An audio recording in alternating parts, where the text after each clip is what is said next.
الحمد لله وحده والصلاة والسلام على من لا نبي بعده رب اشرح لي صدري ويسر لي أمري واحلل عقدة من لساني يفقه قولي أما بعد أعوذ بالله السميع العليم من الشيطان الرجيم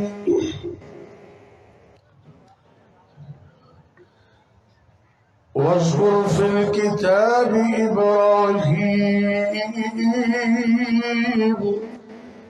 إنه كان صديقا نبيا۔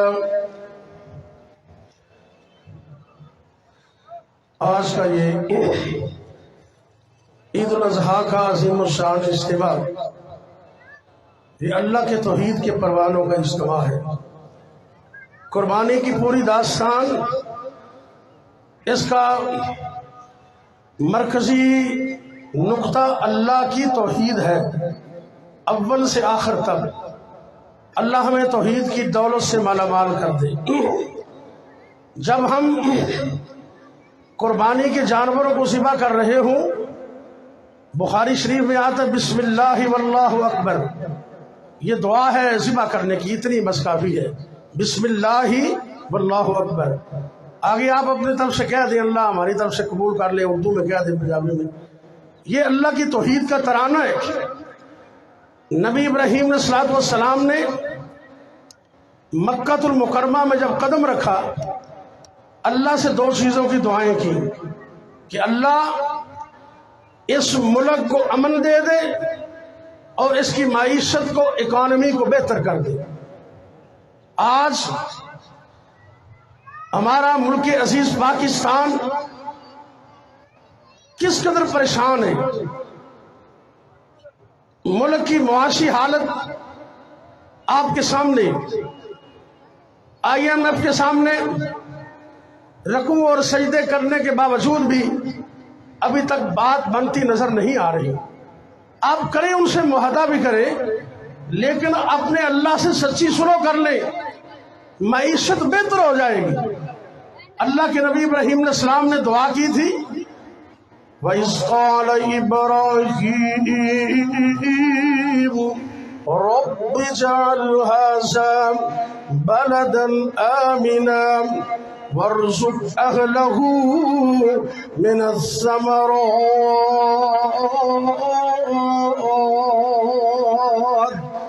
اللہ سے دعا کی اللہ ملک کو امن بھی دے دے، اس کی معیشت کو بھی بہتر کر دے، اور اللہ بڑی طاقت رکھتا ہے۔ علامہ ابن کثیر رحمت اللہ علیہ نے تیسرے پارے میں سورہ البقرہ کی تفسیر میں الم تر الی الذی حاج ابراہیم فی ربی، اس آیت کی تفسیر میں لکھا ہے کہ ایک وقت آیا، ظاہر لوگ حکومت کے پاس جاتے ہیں غلہ لینے کے لیے، اللہ کے نبی ابراہیم بھی چلے گئے، آپس میں مناظرہ ہوا۔ وہ کہتا مجھے رب مانو، آپ نے کہا رب تو زمین و آسمان کا مالک ہے، میں تجھے رب نہیں مانوں گا۔ کہنے کا پھر دانے لینے کیوں آ گئے ہو؟ آپ نے کہا تو اپنے دانے اپنے پاس رکھ، میں جا رہا ہوں، مجھے توحید کا دامن چھوڑنے کی ضرورت نہیں۔ گھر آئے، علامہ ابن کثیر نے لکھا ہے کہ بوریوں میں ریت بھر لی، میرے رب نے ریت کو تازہ گندم میں تبدیل کر دیا۔ تو یہ رزق عطا کرنے والا کون ہے؟ مل کے بولیے ذرا، جتنی گرمی ہے اتنا جلدی بولیے، میں تاکہ آپ کو جلدی چھوڑ دوں، ہم نے دعا بھی کرنی ہے۔ رزق عطا کرنے والا کون ہے؟ اکانومی بہتر کرنے والا کون ہے؟ قربانی کا سبق یہ کہ ساری قوم اور ہمارے وزیر خزانہ، پرائم منسٹر پاکستان اور پوری کابینہ، پوری کیبنٹ، بلکہ عوام الناس کو میں کہوں گا اللہ کے سامنے سجدہ ریز ہو جائیں، اللہ سے دعائیں کریں، پھر کسی اور طرف جانے کی ضرورت نہیں رہے گی، اکانومی بہتر ہو جائے۔ اور دوسرا قربانی کا سب سے بڑا سبب یہ ہے، ساری کائنات جو چاہے وہ نہیں ہوتا، ہوتا وہی ہے جو عرش والا رب چاہتا ہے۔ آپ نے کتنے منظر دیکھے، یہ یونان کی کشتی میں سینکڑوں لوگ تباہ ہوئے۔ سب سے پہلے تو میں ان سے اظہار ہمدردی کرتا ہوں اور ان کے پورے خاندان کے ساتھ اظہار افسوس کرتا ہوں، اللہ تعالیٰ جانے والوں کے ساتھ اچھا سلوک کرے، لیکن یہ بات اٹل ہے، کشتی غریبوں کی ہو یا کروڑوں روپے لگا کر ٹائٹینک میں بیٹھنے والے امیروں کی ہو، میرا رب چاہے تو دونوں کو غرق کر دیتا ہے، آج تک نام و نشان نہیں ملا۔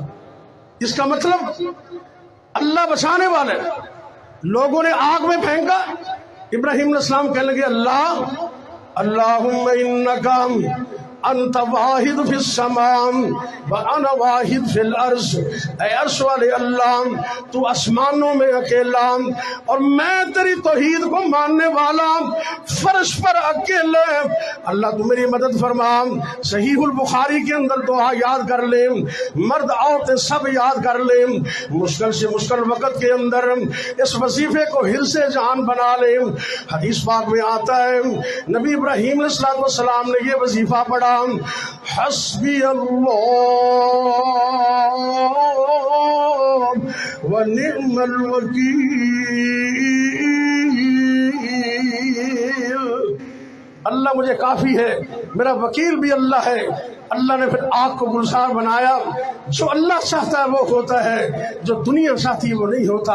آج ہم نے قربانی کرنی ہے، عیوب سے پاک ہونی چاہیے۔ قربانی سنتوں کا نام ہے، قربانی اطاعت کا نام ہے، قربانی ایک جذبے کا نام ہے، گوشت کھانے کا نام قربانی نہیں ہے۔ قربانی وہ کریں جو جانور میں نے نبی پاک نے مدینے میں کیے، عیوب سے پاک کریں، واضح لنگڑا نہ ہو، لولا نہ ہو، کانا نہ ہو، اس کے اندر اتنی ہمت نہ ہو کہ وہ چل ہی نہ سکے، ایسا جانور مت کریں۔ ہاں چھترے اور دمبے کی قسم میں آپ نے غریب اور تنگ دست لوگوں کے لیے اجازت دی ہے، اگر نہ ملے یا ہمت نہیں ہے تو وہ 1 سال کا کر لے، دونگا نہ بھی ہو۔ گائے میں، اونٹ میں اور بکرے میں کوئی گنجائش نہیں ہے۔ میں نے عرض کیا کہ بسم اللہ واللہ اکبر کہہ کر قربانی کرنی ہے۔ آج آپ نے یہ دیکھنا ہے، غور کرنا ہے، قربانی کا جانور تو عیوب سے پاک ہے، کیا ہمارے اندر کتنے عیوب ہیں؟ اللہ سے دعا کریں اللہ ہمیں بھی عیوب سے پاک کر دے۔ اور آخری بات، اپنے رشتہ داروں کے ساتھ، اپنے عزیز و اقارب کے ساتھ اپنا معاملہ درست کیجئے۔ یہ نہ ہو کہ لاکھوں کی قربانی کرو اور قطع رحمی کی وجہ سے سارا معاملہ ہی الٹ ہو جائے۔ اللہ ہمیں اپنے آپ کو بہتر کرنے کی توفیق دے۔ آخر دعوانا الحمدللہ۔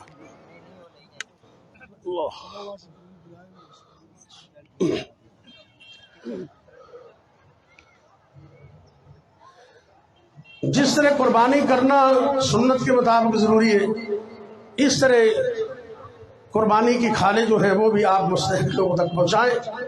بہت ساری تنظیمیں، ادارے کام کر رہے ہیں۔ آپ کا اپنا مدرسہ جامعہ دارالاسلام السلفیہ، جو والد گرامی شیخ الحدیث مولانا عبدالخالق سلفی رحمۃ اللہ علیہ، ان کے لیے صدقہ جاریہ ہے، اور یہ میدان عیدگاہ بھی ان کے لیے صدقہ جاریہ ہے۔ دعا کریں کہ اللہ ان کو کروٹ کروٹ رحمت دے اور جنت نصیب کرے۔ اونچی آمین کہہ دو۔ جن جن کے والدین فوت ہو گئے، اللہ ان کے والدین کو جنت میں اللہ مقام عطا فرمائے۔ جامعہ دارالاسلام سلفیہ کو یاد رکھیں، قربانی کا گوشت کرتے ہوئے ضروری نہیں ہے کہ آپ 3 حصے کریں، لیکن یہ بھی نہیں ہے کہ سارا ہی کھا جائے۔ گھر کے افراد زیادہ ہیں تو گھر میں زیادہ بھی رکھ سکتے ہیں، لیکن مہمانوں کو اور عزیز رشتہ داروں کو، غریبوں کو شامل کریں۔ ہاں، غیر مسلموں کو کوئی اسپیشل گوشت دینے کی ضرورت نہیں ہے، اگر وقت میں موقع پہ آ جائے تو تھوڑا بتا دے دیں۔ ایسا غیر مسلم جن کے مسلمان ہونے کی آپ کو امید ہو، اس کو آپ گھر جا کے بھی دے سکتے ہیں، وگرنہ حدیث میں آتا ہے کہ تمہارا کھانا متقی بندہ کھائے، غیر مسلم کے لیے اسپیشل جانے کی ضرورت نہیں۔ اللہ تعالی ہمیں دنیا و آخرت کی عظمت نصیب فرمائے۔ آج میرے سامنے بہت ساری چیزیں ہیں، بہت سارے لوگ مجھے نظر آ رہے ہیں، ایک ایک کا نام لوں تو میرے پاس وقت نہیں۔ ہم نے اپنے والدین کے لیے اور فوج شدگان کے لیے، ملکی سلامتی کے لیے دعا کرنی ہے۔ آئیے اللہ سے دعا کریں۔ اللہ بے اولاد حضرات کے لیے خصوصی طور پر سروی صاحب کہہ رہے ہیں دعا کرنی، انشاءاللہ دعا کریں گے، بلکہ ابھی کر دیتے ہیں۔ اللہ جن کے پاس اولاد نہیں ہے ان کو نیک صالح نرینہ اولاد عطا کر، اور جن کے پاس موجود ہے آنکھوں کی ٹھنڈک بنا۔ یا ربی لک الحمد کما ینبغی لجلال وجہک ولعظیم سلطانک یا حی یا قیوم برحمتک نستغیث اللہم صلی وسلم علی نبینا محمد صلی اللہ علیہ وسلم۔ یا اللہ ہمارا بیٹھنا سننا سنانا قبول و منظور فرمام، ہماری کرنے والی قربانیاں قبول فرمام، دنیا و آخرت کی عظمتیں عطا فرمام، ملک پاکستان کی خیر فرمام، عالم دنیا عالم اسلام کی خیر فرمام۔